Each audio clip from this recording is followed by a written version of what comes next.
Loki finalmente comeu a fruta lendária de Elbaf e matou o próprio pai. E o Harold morreu sorrindo.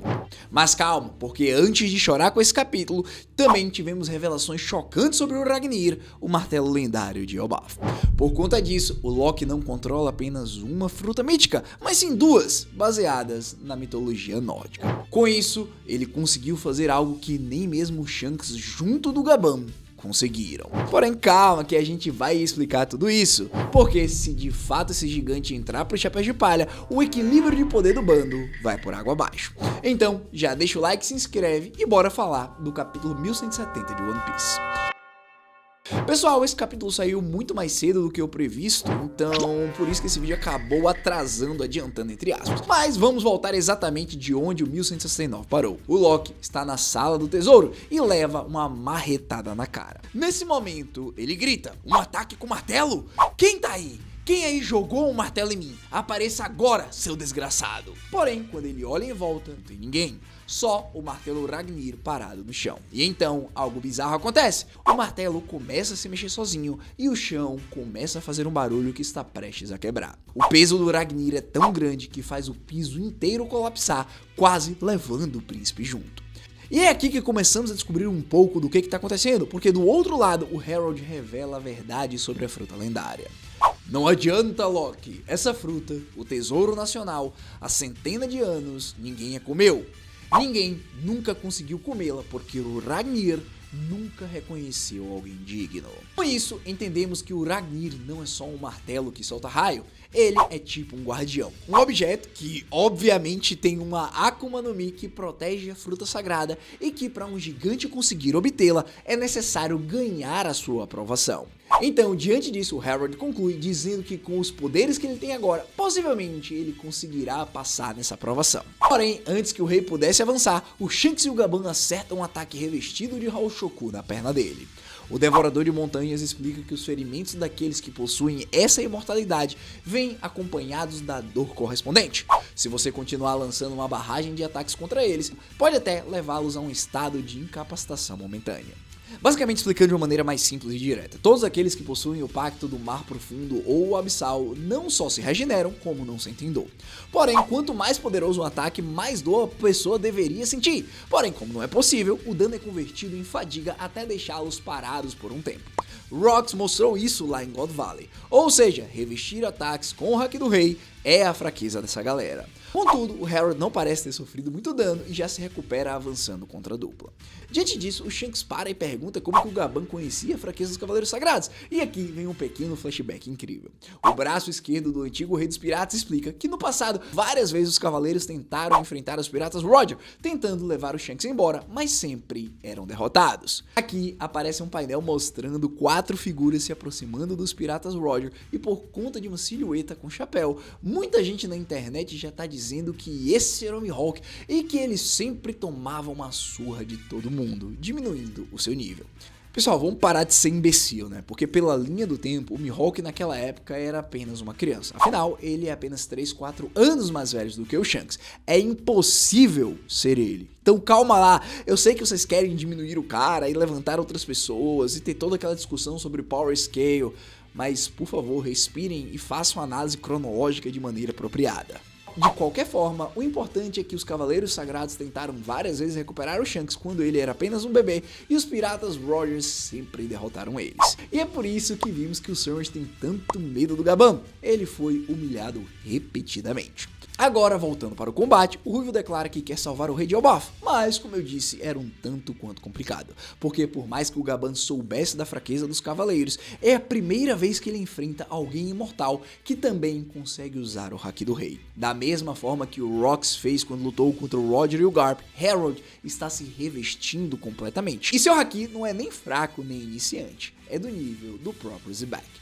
Ou seja, na teoria precisaria de um Roger e Garp usando tudo que tem para vencê-lo.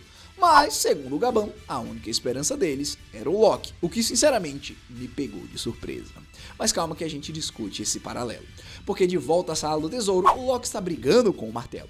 Ele agora percebe que ali na sua frente há um guardião que precisa ser derrotado. Então, em uma cena épica, o Loki usa toda a sua força contra o Ragnir ao ponto de destroçar a sua própria arma. Em compensação, o Ragnir sai voando para o outro lado e quando vemos novamente, ele se transforma em um esquilo fofinho bochechudo que logo começa a chorar porque tá com um galo na cabeça. Sim, é um esquilo, um esquilinho adorável com olhinhos brilhantes e bochechas fofinhas. Obviamente, para aqueles que entendem de referências e mitologia nórdica, já sabem de onde veio a inspiração do Oda. Esse esquilo é ninguém menos do que o Ratatorsk. Na mitologia nórdica, o Ratatorsk é um esquilo travesso, famoso por correr pela árvore do mundo Yggdrasil, levando mensagens e insultos entre uma águia no topo e o dragão Nidhogg nas raízes, mantendo a discórdia e o equilíbrio cósmico. Ou seja, finalmente confirmado que o martelo tem uma Akuma no Mi, o que me fez pensar rapidamente o seguinte: já que o Loki tem um martelo que se transforma em um esquilo e o Shamrock tem uma espada que se transforma em um Cerberus, essa batalha vai ter que acontecer de novo em tipo uma duela entre pokémons. Pessoal, eu só tive essa ideia por conta dessa imagem aí que tá aparecendo na tela, que eu encontrei na internet que alguém fez simplesmente genial. Mas enfim, calma, que isso aí é apenas um detalhe que vai se conectar com a verdadeira fruta lendária mais pra frente e que, claro, eu consigo imaginar um duelo entre o Loki e o Shamrock. De qualquer forma, a cena corta para os soldados gigantes enfrentando o Harold e se sacrificando para dar tempo para o Loki. O ancião Geru, deitado sangrando, continua incentivando os soldados a impedirem o rei e então, depois de um tempo, vemos todos eles caídos no chão, dilacerados e mortos. Dito isso, aquela cena que vimos quando Luffy e os outros entraram pela primeira vez no Castelo Orochi me veio à mente. Vários esqueletos de gigantes que morreram nesse dia e que nem tiveram um funeral apropriado.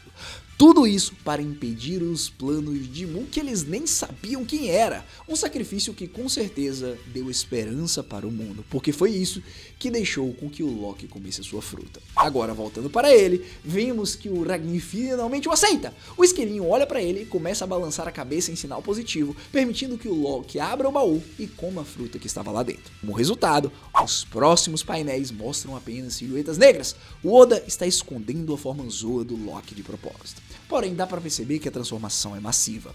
Uma criatura enorme, preta como a noite, emerge dos escombros. Dá para perceber as mãos do príncipe se transformando em garras e atrás dele, em suas costas, escamas surgem, ou pelos. Podemos então aqui supor duas coisas. Primeiro, como o martelo é o esquilo guardião que fica viajando pela Yggdrasil, representado em One Piece pela árvore Adão, e que o Loki foi encontrado perto das raízes da árvore do submundo, podemos assumir que a fruta mítica que ele comeu seja do dragão serpente Nidhogg. Essa criatura feroz da mitologia nórdica que rói as raízes da Yggdrasil, a árvore do mundo, simboliza a destruição e o submundo, associando a Niflheim e Hel, sendo um inimigo constante da ordem cósmica. Fora que Loki foi introduzido em One Piece dizendo que seria aquele que destruiria o mundo, ou seja, roer as raízes da árvore de Adão. Da mesma maneira, ele acertou a árvore com seu gigante martelo quando ele se levantou. Bom, interessante, vocês têm que concordar. Mas também, como eu falei, aquilo que cresceu pode ser pelo, e ele ter a fruta mítica do Fenrir, que na mitologia nórdica matou Odin. Ou seja, matou o rei de Asgard. Loki matou seu pai, o rei de Elbaf. Bom, não sei, o que é que vocês preferem? Comenta aí. Avançando, depois de se transformar, Loki corre até o Harold, onde um duelo rápido começa. O combate é brutal, painéis de escuridão, impacto, sangue. O Loki, em silhueta, ataca o Harold repetidamente, até que no fim ele volta para sua forma humana e levanta o Ragnir, envolvendo-o em Raoshoku, preparado para atacar por uma última vez. Nesse instante, um pouco da personalidade do rei volta, porque o Loki destruiu temporariamente o braço que continha a marca do Pacto do Mar Profundo. Então, o Harold fala: Loki, dentro de você, como esperado, corre o sangue de um conquistador. Ao perceber isso, o príncipe fica feliz e para o seu ataque achando que finalmente a luta tinha chegado ao fim. Porém sabemos que as coisas não são tão simples. O poder de Mu jamais seria sobrescrito tão facilmente. Por isso que o Harold diz que isso é apenas por um momento e que tudo que ele fez é imperdoável. Mais uma vez, ele explica como a influência de Mu agiu sobre ele, alterando sua personalidade e que já não há mais muito tempo. Ele diz que Loki e Harudin podem governar Elbaf juntos, como se já estivesse se despedindo. Do outro lado da sala, nós vemos que Shanks e Gaban estão sentados, apenas olhando como espectadores, sem poder fazer nada. Então, ouvindo as palavras do seu pai, Loki fica furioso, dizendo que nem mesmo o pai mais canalha faria o próprio filho matá-lo. Então, quebrando o clima, Harold agradece pelo incidente na Vila dos Cervejeiros. Ele agradece pelo Loki ter amado a Ida como mãe e que isso significou muito para ele. Nesse momento, a marca se regenera completamente e o domínio de Ymir começa a voltar. Já não restava nada que pudesse ser feito, e por isso Loki mais uma vez levanta o Ragnir e diz que sempre irá guardar rancor do pai por isso. Porém, Harold entende que aquilo é apenas a maneira do Loki dizer "eu te amo" e responde com um sorriso no rosto: "eu também". Em uma épica página dupla, um raio massivo cai sobre o castelo, enquanto Loki desfere o golpe final no pai, sobrecarregado de Raul Shuku. A página final é de arrepiar. O corpo do Harold começa a se desintegrar e seus últimos pensamentos são: Loki, meu filho, tudo o que importa é o futuro de Elbaf. Com essas palavras, vemos diversas crianças gigantes brincando em paz, sem saber o que estava acontecendo. Enquanto isso, Loki, apenas um filho que havia perdido seu próprio pai, está em prantos e devastado.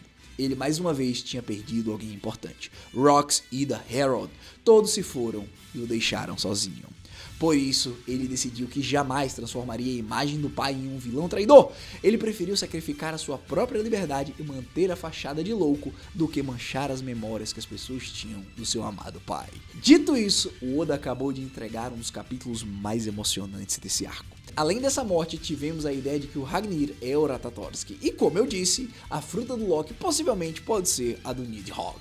Ou seja, Loki não tem apenas uma fruta mítica em seu poder, mas sim duas, fora que Gaban disse pro Shanks que eles não iriam conseguir vencer, porque pela primeira vez ele estava enfrentando alguém imortal que usava Raul Shoku. Ou seja, se Harold tinha o nível do Rox e para derrotar as Back foi necessário do Roger e do Garp dando tudo de si, podemos dizer que Loki tem esse nível? Certamente não. O Harold estava parado porque o controle de Mu tinha sido cancelado por um tempo, e também ele não tinha sofrido o Dome Reverse. Porém, claro, a capacidade do Loki de empunhar Raul Shoku e ter duas frutas míticas com certeza tornam ele um dos personagens mais fortes do verso atualmente. E se ele de fato entrar pro Chapéu de Palha, a balança de poder será completamente desestabilizada. Ao menos assim, o Zoro e o Sanji poderão treinar para superá-lo.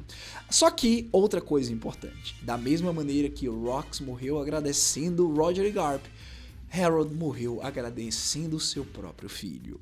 Dois melhores amigos que foram enganados por Imu-sama e tiveram uma morte frustrante na mão do seu inimigo cruel. Então a pergunta fica, o que é que vem agora? O flashback deve ter acabado com esse capítulo. Por isso, me conta nos comentários qual que você acha que é a fruta do Loki e se você acha que esse fim foi digno do Harold. Porque semana que vem não vai ter capítulo, porque esse veio mais cedo, então nos vemos em 2026 com a volta do Chapéu de Palha. Dito isso, pessoal, assim, de verdade, muito obrigado por 2025. Esse ano foi incrível e poder ter compartilhado tantos momentos com vocês através dessas análises e dos vídeos em geral foi magnífico. Espero que todos vocês possam ter um excelente ano novo, repleto de felicidades, e que 2026 venha firme e forte, porque de fato, eu tô muito ansioso para ver o que o Oda preparou pra gente pro ano que vem. E de qualquer forma, eu quero poder fazer parte dessa jornada ao lado de vocês. Por isso, feliz ano novo e mais uma vez, muito obrigado.